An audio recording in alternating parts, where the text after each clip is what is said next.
person. Hear, hear. Thank you, Speaker.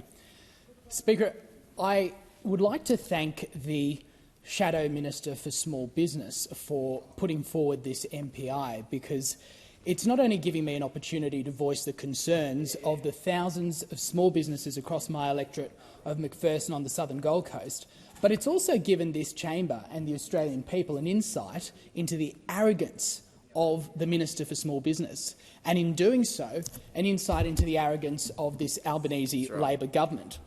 Now, the member for Bonner has just given us all these reasons for why we should, end this MPI and, in effect, congratulate Labor. And she started talking about the things that Labor has so-called delivered. Well, what have Labor delivered? They've delivered 13 interest rate rises. They've delivered the highest government spending outside a recession in the last 40 years. Right. They've delivered the sharpest fall in living standards across the developed world, and they've delivered budget blowouts left, right and centre. Now, this is the record of this government, and it's affecting small businesses in my electorate of McPherson and across the country.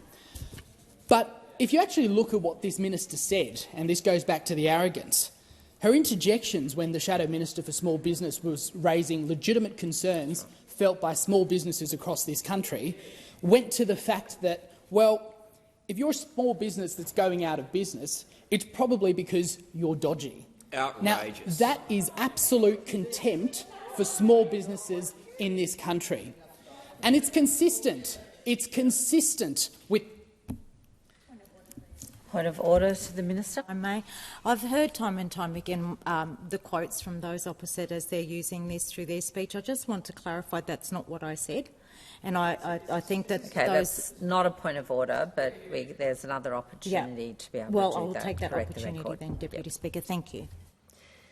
Member for McPherson. Thank you, Speaker. This is consistent with what we're seeing by ministers in this government, and we've seen the Treasurer as well ditch his responsibilities of admitting to the Australian people that he should be taking responsibility for this most recent interest rate rise as well.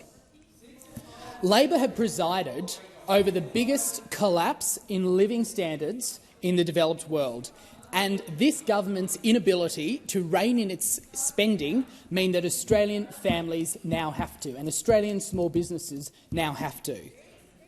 Now, the government knows that their spending was directly impacting inflation, but they don't care.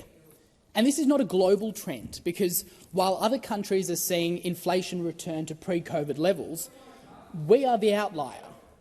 And we've seen, as I've said, the 13th rate rise under this government. Now, the member for Casey mentioned that the first step in fixing a problem is acknowledging that there is one.